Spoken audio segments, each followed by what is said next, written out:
Bonjour tout le monde, c'est Nouni Adzila. On est le 5 janvier 2026 et on va faire une analyse complète de AUD CAD, dollar australien contre dollar canadien. Première vidéo complète d'analyse. Comme ça, je vous montre comment j'utilise TradingView et les outils qui vont avec pour essayer de comprendre le mouvement du prix, savoir où potentiellement il peut aller, comment je repère certaines figures, ce avec quoi je suis à l'aise et beaucoup moins. Donc là, on est en monthly sur le AutoCAD, voilà. Donc on a le début, la fin du chart. Cette vidéo, entre parenthèses, s'adresse vraiment à tout le monde, hein, professionnel en analyse technique, comme débutant. Je vais rentrer quand même assez dans les détails de chaque mouvement que je vais faire, chaque symbole, chaque figure que je vais mettre sur le graphique. Je vais tout expliquer de A à Z pour que ce soit assez concis, j'espère digeste pour les novices. Et surtout que ça serve. Voilà. C'est surtout ça, que vous puissiez voir, comprendre comment on peut faire une analyse. Ma technique n'est pas celle forcément à adopter. Hein, comme tout le monde, je fais des erreurs. Juste avoir une vision de comment les choses peuvent être faites sur les différentes paires Forex. Donc on va commencer tranquillement. Première chose que je fais, c'est que je prends une trendline sur plus haut, plus bas. Juste pour vous dire, je vais vous décrire comment utiliser les options TradingView des figures qui sont en haut là. Il y a des raccourcis à utiliser pour pouvoir les utiliser simplement. Par exemple, là pour la trendline, vous voyez, elle est prolongée à droite. C'est ici les options. Prolonger à gauche, prolonger à droite. Et comme je vous ai dit, je vais vous montrer ça au fur et à mesure. Donc vous appuyez sur CTRL quand vous voulez le snap sur une bougie. Et ça va suivre tout simplement. Ça fait grave gagner du temps, vous voyez, quand on veut faire des analyses aussi. Première chose pour valider une trendline, deux points de contact. Si on a plus, c'est encore plus solide. Ce qu'on appelle un point de contact, c'est quand le prix vient toucher la ligne. 1, 2, 3, 4, 5, 6, etc. Donc c'est une trendline assez solide qu'on va garder. On double-clique dessus. Dans la visibilité, on voit dans quel time frame on peut voir la trendline. Comme je suis en monthly, je fais en sorte de la voir sur tous les time frames qu'on va descendre. Parce que je vais rentrer en profondeur dans cette zone-là, plus que dans tout ça, d'accord? Moi, je trade plus en swing 4 heures, des fois en intraday. Mais bon, on va descendre jusqu'en 4 heures là pour cette analyse. Donc on commence avec la trendline, comme je disais. Le point le plus haut, les points les plus bas, on appuie sur CTRL pour snap. On valide quand il y a plus de 2. C'est mieux. Je vais vous mettre un triangle ici. Ça s'appelle encadrer le prix. Donc c'est la zone de travail. Zone de travail, pourquoi? Parce que il y a une résistance qui est touchée plusieurs fois, un support qui est touché plusieurs fois. Donc la zone où est-ce qu'on va travailler le prix sera plus ici. En monthly, on a ce qu'on appelle un range ou une consolidation qu'on voit dans cette zone-là. Voilà. Il n'y a pas de tendance claire. À part ici, ça c'est une tendance baissière. Ok. Ça, c'est une consolidation baissière. D'accord? La différence entre la grosse tendance et la consolidation, c'est que vous voyez la consolidation c'est très assuré même si ça va dans un sens donné. Ok. Donc là, on a une consolidation depuis 83, donc ça veut dire que c'est assez équilibré entre le dollar australien et le dollar canadien. Bon, ça fluctue après, vous voyez, ça tourne autour de 1,10,08. Donc les deux monnaies se valent depuis les années 80, entre guillemets. Consolidation sur le long terme. Donc on va essayer de trouver les tendances sous-jacentes qui sont quand même assez flagrantes aussi. Donc pour ceux qui ne connaissent pas et qui découvrent le trading, ici on a une tendance. On est en monthly. Ça veut dire que dans les plus petits UT, unités de temps, on aura une très forte tendance ici qui va durer de mai 2001 jusqu'à février 2004. On a une tendance très, très haussière. Donc il y a de quoi apprendre dans cette zone-là. On va prendre une zone comme ça, ici, par exemple 2020, période coco. Hop, je double-clique et je laisse pardon, en semaine. Et en heure, 1,24, voilà, en minute, c'est pas nécessaire. Donc on va rentrer dans les UT plus petits. Comme ça, vous allez voir que toute cette zone-là, c'est la zone où on va travailler. Bon, peut-être pas jusque-là, mais au moins ici, pour que vous voyez qu'avec ce triangle rose, la différence entre le monthly, le weekly, le daily, dans ces mouvements-là, d'accord? Essentiellement, là, c'est fait. La trendline haussière, ici, la trendline baissière, ici, pour encadrer le prix. Après, on va voir sur les cassures, hein. Je vais vous montrer aussi, parce qu'ici, on a une trendline ici, qui rebondit là. Bon, je vais la mettre. Ça, c'est à force de travailler, vous allez pouvoir détecter ce genre de choses. Voilà. Donc, ici, vous voyez, cassure, rebond, rebond. Et ça, c'est des choses que je vais expliquer un peu plus tard. On va descendre en weekly, parce que les zones hautes et basses sont quand même assez loin du prix actuel. Donc, en règle générale, je vais mettre un rectangle, par exemple, ici, en résistance. Et un rectangle ici, en support, pour délimiter les zones. En l'occurrence, si j'avais fait ça, j'aurais plus mis ici, parce qu'il y a cette longue mèche, cette mèche là aussi. Je vais zoomer, parce que peut-être qu'on va pas très bien voir à l'écran. Voilà. Donc ici, et ici. Et là, cette zone-là. Donc il y a... Bon, là aussi, parce qu'il y a 1, 2, 3 points de contact, mais je préfère prendre bien plus haut. Et au bas, plus ici, parce que la tendance ici est haussière. Et on va travailler dans une zone beaucoup plus petite. Donc on va regarder ça plus en détail dans les petits UT. Donc on va descendre en weekly. Pour descendre dans les UT assez rapidement, vous tapez juste le chiffre sur votre clavier W pour weekly, entrée. Donc là, vous voyez la zone qui avait en monthly qui est en weekly. Donc plus de bougies. 4 bougies weekly pour faire une bougie monthly selon le mois. Hein, parce que des fois, il y a des mois où il peut y avoir 5 semaines ouvrées. Donc vous pouvez avoir 5 bougies. Et ça, c'est encore autre chose. Je ne veux pas rentrer dans les détails non plus des bougies. Hein. Renseignez-vous, cherchez, faites vos recherches, savoir comment ça fonctionne. J'ai bien envie de vous expliquer, mais la vidéo va être vraiment trop longue après. Donc voilà, on est ici en weekly, en tendance baissière.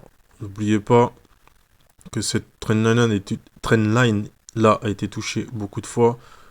Donc majoritairement, on est baissier quand même. D'accord, sur le weekly. Même si c'est en range. Dans les UT plus petits ici, on est en haussier, on arrive sur des zones de résistance. Donc qu'est-ce qu'on peut voir dans cette zone? On va vraiment travailler dans cette zone-là, essayer de ne pas aller trop en arrière. Essayer de comprendre ce qui se passe, vers où on va, le comment, le pourquoi, etc. Ici, il y a la période coco. Donc une grande mèche, ce qu'on appelle aussi une chasse au stop, entre guillemets. J'explique brièvement ceux qui ont voulu vendre précipitamment, enfin après que ce soit descendu ici, se sont fait sortir par la hausse. Et tous ceux qui ont acheté aussi sur la deuxième bougie, là, précipitamment, sont fait sortir avec cette mèche-là qui est quand même assez grande, parce que à elle toute seule, quand même, la mèche, elle toute seule, fait la taille de pas mal de bougies dans le passé, comme vous pouvez le voir sur la hauteur. Voilà. Si c'est un peu flou pour vous, n'hésitez pas à poser des questions dans les commentaires. Donc, moi, je voudrais plus en chartisme, et avec le Fibonacci, les canaux et les trendlines, principalement. J'ai exploré un petit peu les figures harmoniques, aussi, mais c'est pas trop ma tasse de thé, mais si on peut l'aborder, on peut en déceler quelques-unes, je crois, à l'œil là. On va les essayer, je vais vous montrer aussi les patterns harmoniques, pardon, où est-ce qu'on peut les avoir. On va commencer par là, pour essayer de comprendre ce qui se passe déjà dans cette zone-là, tout simplement, une petite base. Donc, on prend cette traîne. Ici, on a une cassure. Donc, changement de tendance baissière, tendance haussière. Ici, on a un retracement. Il a l'air très petit, mais on va mettre le Fibonacci pour voir à quel niveau. En général, le Fibonacci rebondit à partir du 32. Là, à vue d'œil, ça a l'air un peu short, peut-être du 20%. On va quand même regarder avec la mèche. Voilà, 38,2. Ça correspond à la zone qui est ici. On va mettre en évidence. C'est une zone de rebond majeur. Très forte en volée. Et un petit retracement. Les rebonds majeurs sur les 38,2, les 50, les 61,8. Donc là, premier rebond ici. Du 100 en bas, le 0 en haut. Le Fibonacci, c'est un ratio de retracement qui est commun dans le trading, que ce soit le forex, que ce soit les indices, les actions. Voilà, ces trois niveaux-là sont les niveaux majeurs, 38,2, 50%, 61,8. Donc le prix va partir dans un sens, va revenir tester une des trois zones principalement avant de repartir. Et chaque paire a sa spécificité, entre guillemets. Donc c'est pour ça qu'on utilise le Fibonacci, c'est d'estimer les retracements. Et on peut voir aussi les extensions de Fibonacci qui fonctionnent dans l'autre sens, pardon, et on va aller voir ça. Donc on revient ici, première impulsion, retracement ici. Il n'a pas été au 38,2, mais il a été sur une zone qui a été testée dans le passé. Si on regarde, voilà, on oublie toute cette zone-là. On travaille ici. Ici, il y a un petit rebond, donc un premier support. Il y a un rejet et ça redescend. Résistance, résistance, ça descend, ça casse. Ici, on a ce qu'on appelle un turncoat. Un turncoat, c'est justement ici, par exemple. Voilà, cette zone, c'est une zone de turncoat. Ça casse un support, ça remonte, tester le support, et ça le recasse derrière. Ça fait un zigzag. Voilà, c'est ce qu'on peut appeler un turncoat dans un petit UT. Et là, il se passe exactement la même chose. Dans l'autre sens, le prix monte, il fait une petite descente, et il remonte, il casse. Ici, il fait la même chose. Voilà. Donc, cette zone-là a été testée là, ici, ici, et ici. Ici, on a un turncoat, support, support, presque cassure jusqu'au 50, etc. Support ici, validé. Pourquoi le prix vient buter sur cette zone? C'est à cause de ces patterns-là qui sont là, cette mèche, ça, ça. D'accord? Toujours se fier au passé pour savoir où est-ce que le prix est susceptible d'aller. D'accord? Il aurait pu descendre jusqu'ici, il aurait pu descendre jusqu'ici, jusqu'ici aussi. Donc le rebond se fait et il remonte. Pour les retracements qui viennent ensuite, on met le 0 bien en haut. À combien de pourcents le prix retrace? Le prix monte. À combien de pourcents il revient? Et on voit que ça assure sur certaines zones. Là, 38,2, il y a du range. Au 50%, il y a des petits rebonds, ça remonte et ça redescend. Au 61,8, ça monte, ça redescend et ça frôle les 78,6 dont on parlera bien plus tard. Ici. Donc ici, ça correspond à cette zone-là. Une zone de rebond. Dans les petits UT, on ne va pas non plus s'attarder sur ça, mais vous voyez qu'il y a deux bougies baissières, une bougie montante, une bougie baissière. Là aussi, il y a une zone de rebond. Et c'est pour ça que le prix vient retester cette zone-là. Ok? Cette zone ici. Donc voilà pour cette petite zone. On va passer à la suivante. Comme je vous ai dit, si vous avez des questions, n'hésitez pas à les mettre en commentaire. Comme je l'ai dit, c'est ma première vidéo. Donc si ça part un peu dans tous les sens, je m'en excuse par avance. Mais en tout cas, voilà. Ceux qui savent, savent. Ceux qui savent pas, apprennent. Et j'espère que ce sera bien fait. Et que vous pourrez avoir des lumières sur certaines choses par rapport aux analyses techniques. Donc quand on met en évidence une zone, on essaie de la garder jusqu'à ce qu'elle ne soit plus pertinente. Vous voyez que si je vais beaucoup plus loin, il y a des rebonds, mais cette zone n'est plus trop pertinente à cause des hachures. D'accord? Le prix il monte, il coupe, il descend, il recoupe, etc. Et à la fin, vous vous retrouvez avec plein de rectangles un peu partout. Et ça peut être le bazar. Ok? Donc essayez de garder un graphique assez propre, assez clean, de savoir où est-ce que vous en êtes. Moi je minimise, j'aime même pas trop mettre des couleurs parce que ça tape dans les yeux. C'est pour ça d'ailleurs que mes bougies sont toutes grises. Grise foncée pour les descendre, grise claire pour les monter, mais c'est pas... Selon moi c'est pas bien important d'avoir les couleurs de bougies parce que une tendance c'est flagrant quoi, entre guillemets, ça va dans un sens, ça va dans l'autre. Le range c'est flagrant aussi. Consolidation, vous pouvez les voir ici, ici, les retournements, etc. Donc Après, c'est personnel, vous faites comme vous voulez. Si vous aimez les arcs-en-ciel, c'est vous.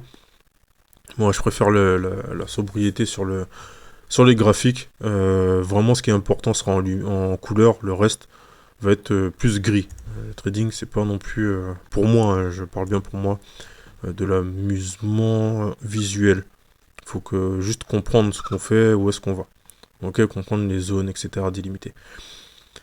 Seconde chose qu'on peut voir ici, c'est une zone intéressante qu'on peut étudier aussi. Donc là, on a un retracement avéré, je pense au 61.8.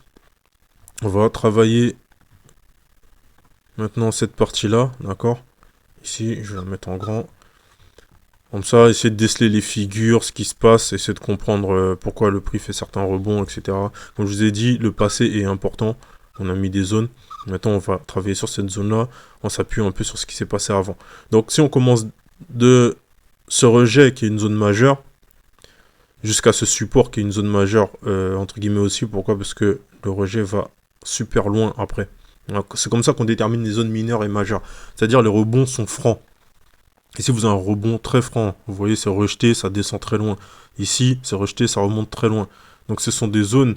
je vais mettre ça, comme ça, vous allez vous en souvenir. Des zones qui encadrent le prix à travailler, entre guillemets. Ce qui se passe entre là et là, euh, dans cette zone, est important pour la suite et dépend aussi de ce qui s'est passé avant. Pourquoi ici, il y a un rejet? Ici, c'est à cause du passé. Pourquoi il y a un rebond ici? C'est à cause du passé aussi, d'accord? Donc on va étudier cette zone-là. On reste encore en weekly. Pour le coup, ce qu'on va faire, ouais, mais ça a l'air assez intéressant. Ce qu'on va faire, c'est qu'on va justement rester ici, en weekly. Sinon la vidéo va être vraiment très longue, je pense. Et on va étudier cette zone, essayer de comprendre pourquoi ce qui se passe avant fait ça ici et ce qui se passe après. Je ne sais pas si on va retrouver les annonces économiques qui vont faire des grandes mèches comme celle-ci par exemple, ou celle-ci. Dans le calendrier, on va essayer de regarder ça ensemble. Mais bon, voilà, pour le coup, c'est une bonne zone à travailler, je pense. Parce qu'il y a un peu de tout, consolidation, tendance, rejet. D'accord. Bon, euh, on a une propulsion, ici, d'accord. On va regarder jusqu'à combien elle va. Elle dépasse les 61.8. En général, quand le prix dépasse 61.8, la tendance va continuer. Là, on a un cas contraire, où ça rentre dans la zone et ça remonte quand même. Mais en général, quand le prix vient tester cette zone-là, là, il y a des rebonds à l'intérieur et ça descend. Là, ça n'a pas été le cas. Parce que ça, c'était la période cocos, donc c'est une période assez particulière. Donc comme les supports sont entre guillemets artificiels, hein, ceux qui savent, corrigez-moi si je dis des bêtises, hein, on n'a pas la science infuse. Mais bon, c'était une période économiquement très très instable. Beaucoup de gens ont fait beaucoup d'argent et beaucoup de gens en ont perdu énormément. Ok. Mais ces choses-là sont entre guillemets préparées et travaillées. Donc voilà pourquoi le rebond ici vient dans cette période-là. Bon, on y reviendra peut-être pas, mais bon, c'est pour vous expliquer pourquoi ça a dépassé et ça s'est pas contenté d'aller ici pour remonter. Donc, on en revient à cette zone. Pareil, on va mettre une trendline sur les points les plus importants. Vous appuyez sur CTRL pour snap. Hop, on a une zone ici. Et vers le bas, on va essayer de prendre un niveau qui est bas. Par exemple, ici. Voilà, on a assez de rebonds. Non, c'est pas assez pertinent selon moi. Je fais exprès de faire comme ça pour vous montrer ma méthode pour pas faire des trendlines bizarres de ce genre-là, ok? Moi, je ne trade pas comme ça à la base, mais c'est pour vous montrer des méthodes plus simples quand vous allez essayer de galérer, par exemple, à mettre des trendlines en dessous, savoir où est-ce qu'il faut le mettre, à quel point est valide, est-ce que je le mets ici, est-ce que je le mets ici, est-ce que je le mets derrière, c'est pertinent. C'est un peu galère. Donc, comment je fonctionne, moi? En canaux, c'est quand même un de mes outils préférés. Ok, donc le canal parallèle. Pour information, ceux qui savent pas ici, là, les options qui sont là, vous pouvez les ajouter. Vous appuyez, hop, vous appuyez sur échappe pour sortir du mode. Quand vous avez vos figures là, vous appuyez sur l'étoile, ça la rajoute dans le menu qui est là. C'est un accès rapide. Ça vous permet d'avoir un écran assez clean pour travailler sans toutes ces informations qui sont partout là, si ça vous embête. Bon, moi, c'est pour les besoins de la vidéo que je fais ça, mais en général, je laisse ça comme ça et j'aime bien avoir mes petits outils disponibles sans avoir à chercher dans le menu. Voilà, c'était la petite parenthèse tips. Donc, je prends le canal, je snap en haut, je snap, voilà, hop, je snap ici et je descends. Et voilà, ok. Je double-clique sur le canal, je vais dans le style et je mets prolonger à gauche. Et je laisse juste les lignes 0,5 et de nouvelles options, je sais pas depuis combien de temps exactement, parce que bon, moi je veux pas trop dans les options à la base, mais bon. Il y a des zones intermédiaires pour le plus aguerri. Je les utilise pas parce que ça, pour moi ça porte à confusion dans mon style de trading, dans mon style d'analyse. Voilà, donc ici vous avez un canal qui est pas propre pour moi, mais qui est valide. D'accord. Et valide pourquoi le nombre de touches et de rebonds. Une touche, deux touches, trois touches plus turncoat. D'accord. Une touche, deux touches. Ici presque quatre touches. Donc le canal il est valide. Je vous expliquerai pourquoi pour moi il est pas, c'est pas le meilleur des canaux parce qu'il y a des choses, si certains connaissent, qui font qu'un canal il est optimal. Et j'espère qu'on va tomber dessus dans les plus petites vidéos sur une autre zone de travail. Donc voilà, le canal, il est valide aussi. Pourquoi? Parce qu'il y a des rebonds sur la médiane et des turncoats. Un canal valide, vous le reconnaissez aussi comme ça. Il y a des turncoats, descente, montée, descente, rebond, rebond là, ici. Ici, turncoat, il monte, la mèche, là, c'est une descente, ça remonte, vous voyez, pile poil dessus, pratiquement. Ici, un rejet encore. Ici, montée, mèche, descente, mèche, remonte. C'est les signes que le canal est valide. Donc, on prend le passé, comme je disais tout à l'heure, on a un support ici qui est majeur. Donc, vous prenez un rectangle, vous le mettez, et ça vous donnera une zone de support. Le trading, c'est jamais du 100%. Ça ne veut pas dire que quand le prix va descendre sur ce support, qu'il va forcément rebondir. Ok. Ici, on a un autre support. Ce qui justifie cette zone de consolidation, pardon. On a un support ici. Je mets en rectangle, pourquoi? Parce que les supports, c'est une zone, c'est jamais une ligne. D'accord? C'est toujours une zone. Ça comprend les mèches, les cordes, fins de cordes bougie. Je vais zoomer pour vous montrer. Les supports, c'est une zone. Vous avez le top des mèches et la plupart des corps où ça termine, ça va vous donner l'épaisseur un peu approximative, parce que comme je dis, c'est pas précis au pips près, mais l'épaisseur approximative de la zone de support. Et vous pouvez le retrouver après de toute façon. Vous voyez bien ici, si on prend le haut de la mèche, le bas de la bougie, ici vous voyez qu'il y a des rejets. Si on prend le bas de la mèche, ici vous voyez qu'on a un bas de mèche ici aussi. Ici une clôture et ici quand ça casse la consolidation, c'est le bas de la mèche qui est prise comme support. Ça c'est des choses à retenir. Les supports sont jamais des lignes, ce sont toujours des zones. Donc je remets ça en grand pour qu'on puisse travailler dessus. Donc ce qui justifie ce range là, une pression baissière très très forte. Ok. Parce que si la pression baissière était moins forte, le rebond aurait été beaucoup plus rapide, plus comme ça. Le fait que vous ayez le prix qui tape plusieurs fois pour rentrer, c'est que la pression baissière reste forte. C'est-à-dire qu'il y a beaucoup de vendeurs qui veulent insister pour que le prix il descende. Ok. Après, dans le chartisme, voilà, il y a la zone de support qui est touchée. Donc, les institutions vont injecter de l'argent pour que ça monte. Et les retails vont suivre. Là, il faut savoir qu'on est en weekly. C'est pas les retails qui... quand je dis retail, c'est traders particuliers. Hein, donc vous, moi, etc. Et quand je dis institutions, c'est les banques, les fonds d'investissement, des très gros capitaux qui font bouger les prix. Les retails ne font pas de bougies en weekly. D'accord? Il faut que vous compreniez ça, vous le sachiez. Mettez vos avis aussi, hein, ceux qui savent. Ok. Mais en weekly, un retail ne fait pas bouger ne fait pas le marché. En weekly, on n'a aucun poids. Même dans les autres UT, en vrai, selon la taille de certaines bougies. Mais bon, voilà, c'est ce qu'on appelle un sentiment, entre guillemets. Sentiment haussier qui vient ici. Quand on voit une englobante comme ça, c'est pas les retail qui font ça, d'accord? C'est les institutions, ils ont des zones clés, souvent ça tombe sur des chiffres assez ronds, dans des zones de chiffres assez ronds aussi, on va regarder ces choses-là.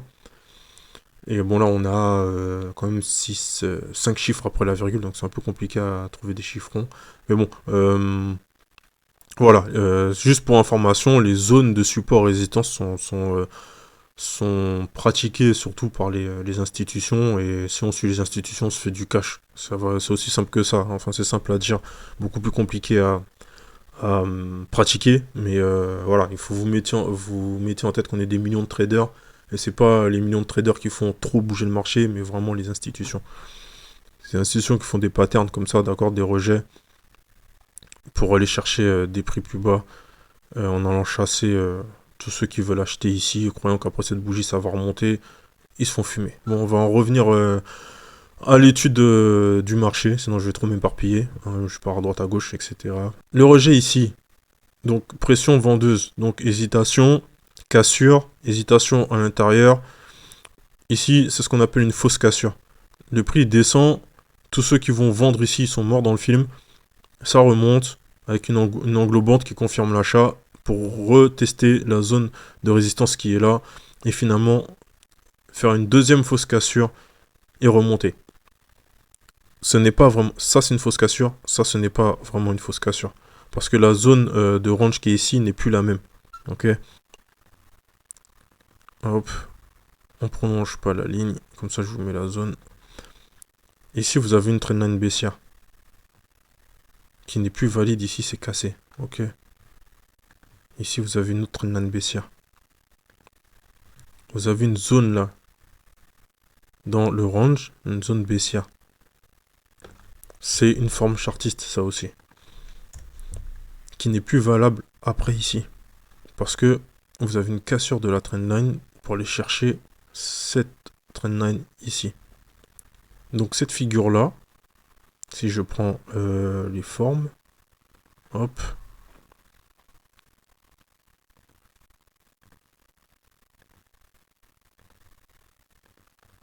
Voilà. Ça, c'est une figure. Vous avez un genre de drapeau. Ok. Je n'aime pas trop celle-là, donc on va pas s'éterniser. On va trouver de très belles figures à analyser. On appelle ça fanion, drapeau, comme vous voulez. Qui est une consolidation baissière. Ok. La tendance ici, comme je disais tout à l'heure, elle est baissière. Et ça, c'est une consolidation qui va dans le même sens que la tendance. Mais ça reste quand même une consolidation. Pourquoi? Parce que vous avez plusieurs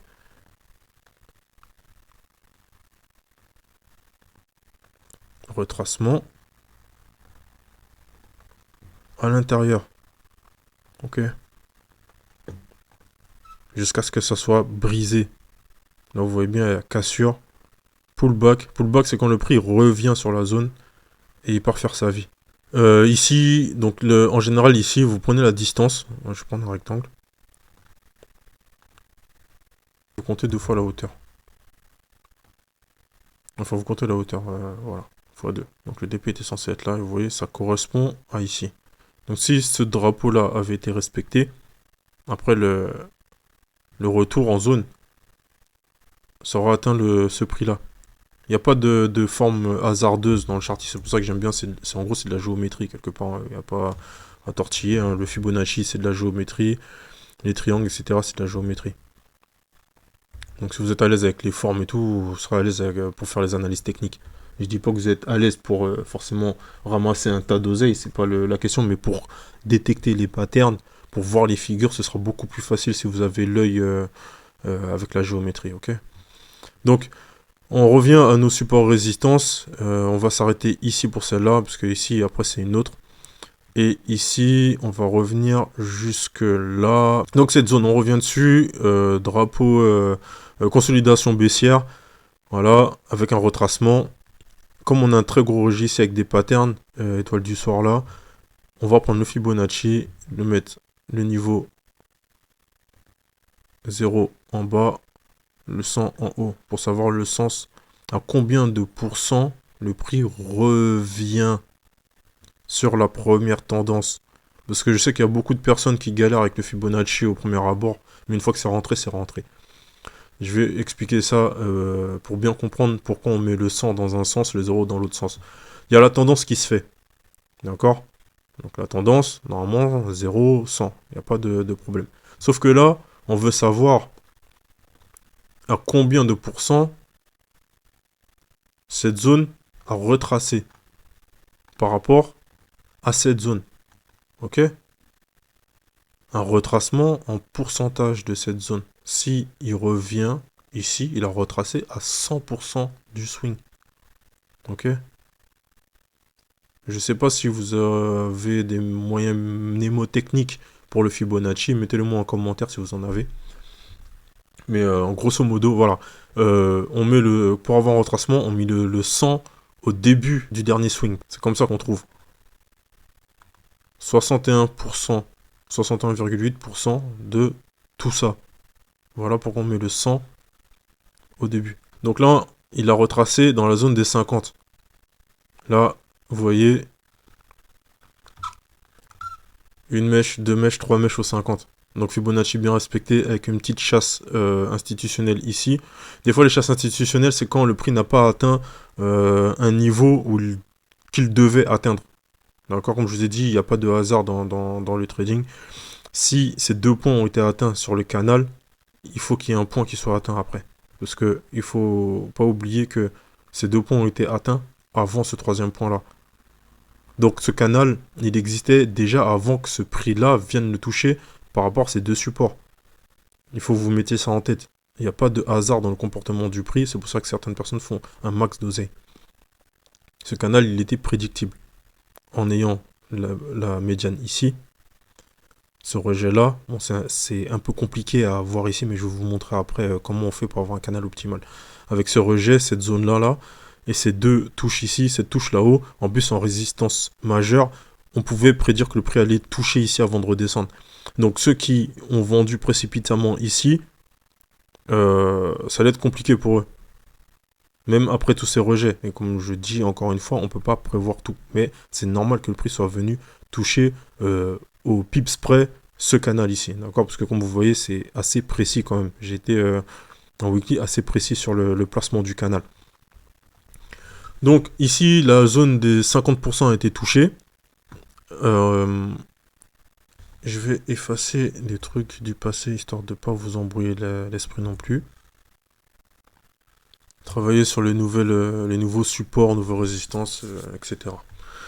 Donc on reste dans cette zone, encore une fois. Donc le Fibonacci, on est à 50% pour essayer de minimiser l'encombrement. Vous mettez une ligne là, horizontale.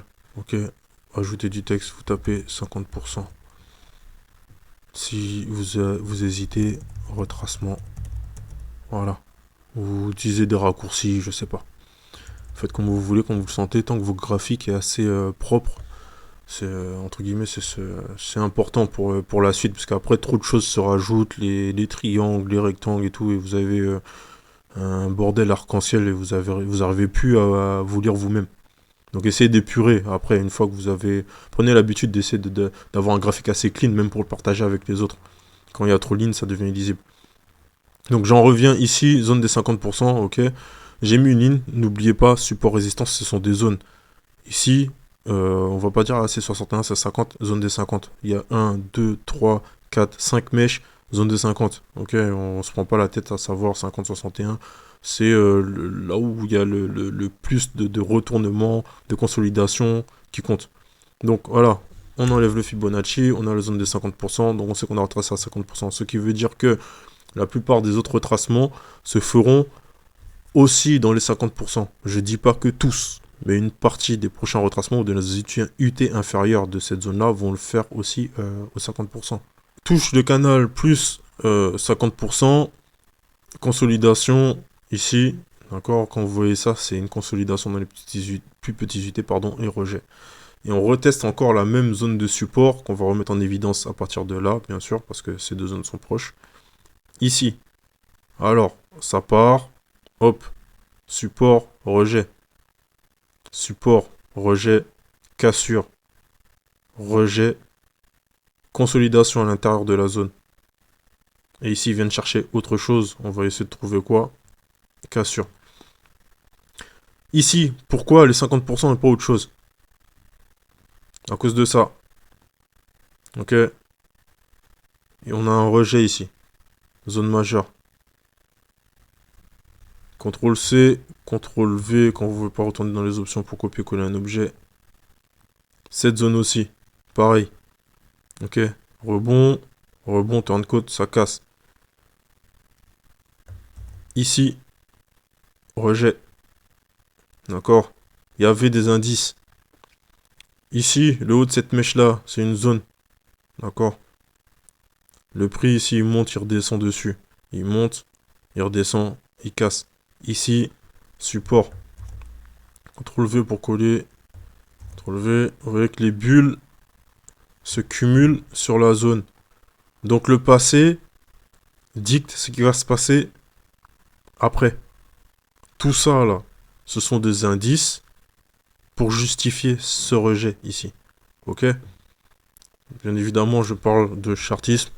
Il y a des traders d'analyse fondamentale, j'en fais très peu, même si c'est important, je le sais très bien, mais j'en fais très peu parce que le chartisme fait bien ses preuves. Ok, quand vous prenez par exemple des figures harmoniques, comme ça, c'est du chartisme. Ok, même s'il y a de la fondamentale dedans. Le chartisme appuie le fondamental. Chacun son avis là-dessus. Voilà, c'est pour ça que vous voyez très peu. J'ai des indicateurs, j'ai fait aussi des indicateurs, c'est encore une autre chose, on va en dédier peut-être une vidéo. Mais oui, j'utilise des fois des indicateurs, mais là en l'occurrence vous en voyez pas. Il y a le RSI qui dort en bas, on va l'utiliser aussi après. Voilà. Donc cette zone rejetée à cause de tout ça, on met les 50% pour se souvenir. Rejet et retouche le bas du canal. Donc c'était un indice qu'on a fait ça. On a installé le canal, le prix descend, il fait son petit rejet, il descend. Ici on a encore une zone de résistance qu'on met en évidence. Pourquoi il existe cette zone de résistance? À cause de ces deux supports qui sont les premiers gros supports de la descente qu'on a vu plutôt ici. Ok? C'est pour ça que j'ai effacé, j'ai remis. On en a parlé tout à l'heure. Donc, un support du passé peut ressurgir encore après, sachant que grâce à ce support-là aussi, déjà de base, ici on a un retracement qui va sûrement être un 38 ou un 50 d'ici, là, de cette zone-là, ok? Donc on va effacer ça pour épurer et regarder cette zone-là. Est-ce qu'il y a un retracement équivalent? Vous voyez, pile poil 38,2. Il n'y a pas de hasard dans le prix. Le prix, il est rejeté, il descend.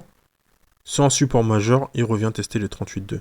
Le prix va toujours revenir dans une zone où est-ce qu'il a déjà travaillé dans le passé. Il faut vous mettre ça en tête.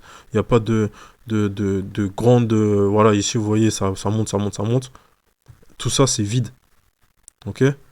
Ça finit toujours par revenir. Ici, il y a une résistance qui devient support après. Sa résistance, ça descend, ça remonte. Et ben après, vous voyez, hop, on a un rebond dans la même zone. Donc ici, on a un rejet à 38,2. Descente, remontée, rejet à 38,2. Ça redescend, etc. Ça remonte, même zone de 38,2, ça redescend. Il y a une figure ici, j'aurais dit AB égale CD, mais je ne suis pas sûr. Pour détecter un AB égale CD, ceux qui ne savent pas, c'est quand la tranche... où est-ce qu'elle est? AB... Non, c'est trop long, c'est pas AB égale CD. Ici, si vous faites ça, il faut que la deuxième pattern fasse la même longueur. Vous voyez? En l'occurrence, plus celle-là, mais bon, non, c'est pas valide. Quoique si je la prends en plus grand, encore moins. Non. On va en trouver de toute façon, ne vous inquiétez pas pour les figures. On va en trouver. On va clôturer la première partie de la vidéo, sinon ça va faire un peu trop chargé. On va refaire la suite tout de suite.